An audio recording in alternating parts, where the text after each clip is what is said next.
ఆ రోజు పరోక్షంగా కూడా నేను ఉద్యమంలో పాల్గొన్నట్టు ఎప్పుడు చెప్తుంటే హరీష్ రావు గారితో. ఎందుకంటే ఆ రోజు ఉద్యమం నడుస్తున్న సందర్భంలో ప్రతిరోజు ఎక్కడ ఉద్యమం నడుస్తుంది, ఎక్కడ ఎవరు పోతున్నారు, హరీష్ రావు గారు ఎక్కడికి వెళ్తున్నారు, కేటీఆర్ గారు ఎక్కడికి వెళ్తున్నారు, ఎక్కడ ఉద్యమం నడుస్తుంది అనే యాంగిల్లో ప్రతి ఒక్కరిని మానిటరింగ్ చేసేదాన్ని నేను, ఎట్లా నడుస్తుందని. ఒక మూమెంట్లో ప్రవీణ్ గారు ఇక్కడే ఉన్నారు. ఉస్మానియా యూనివర్సిటీలో లాఠీ చార్జ్ జరిగినప్పుడు, ఆడబిడ్డలకు కూడా ఆ రోజు దెబ్బ తగిలినప్పుడు నిజంగానే నాకు ఈ 10 వద్దు, నేనుండి నా ఆడబిడ్డల్ని నేను కొట్టించడం ఏంటనేది కొంత నేను ఇంటర్నల్గా డిస్కషన్ చేసిన సందర్భంలో నెక్స్ట్ డే మాట్లాడుతూ మా పోలీస్ ఆఫీసర్లందరినీ ఆ రోజు పిలిచి మాట్లాడడం జరిగింది. కొంచెం తెలంగాణ వాదం ఉన్న పోలీస్ ఆఫీసర్ ఎవరైనా ఉంటే చెప్పండి, ఎందుకంటే ఉస్మానియా యూనివర్సిటీలో వాళ్ళని అక్కడ ఇన్ఛార్జ్గా పెడతాం. ఎందుకంటే ఉద్యమంలో పాల్గొనాలని యువతులందరూ ఉత్సాహంగా ఉన్నారు.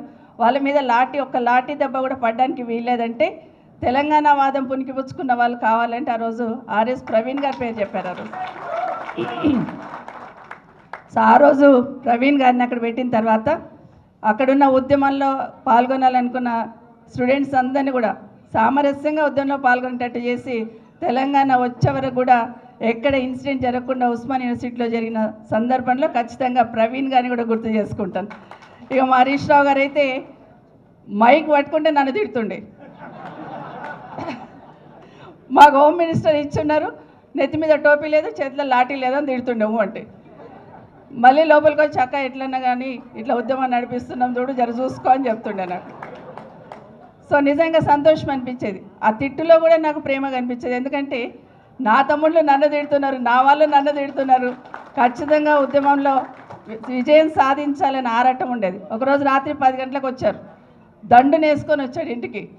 సరే వచ్చాడు కదా, లోపలికి వచ్చి కొంచెం కాఫీ తాగి డిన్నర్ టైంకి వచ్చిన భోజనం చేయి తమ్ముడు అంటేను, లేదక్క నా భోజనం తెచ్చుకున్న గేట్ కాడ కూర్చొని తింటా ఈరోజు నా నిరసన అన్నాడు. రాత్రి 10 గంటలకు మా ఇంటి ముందు గేట్ ముందు కూర్చొని తింటానంటాడు. తింటాను ఇక్కడే కానీ కొంచెం తొక్కుంటే పంపి అక్క, కారం ఉంటే పంపి తింటాను అన్నాడు. సో అట్లా ఉద్యమం నడుస్తున్నప్పుడు కూడా ఆ అనుబంధాలు ఒక్కొక్క సంఘటన గుర్తు చేసుకుంటే ప్రతి సంఘటనను కూడా ఉద్యమానికి అనుకూలంగా మార్చుకున్నారు కేసీఆర్ గారు. అది చాలా గొప్పతనం.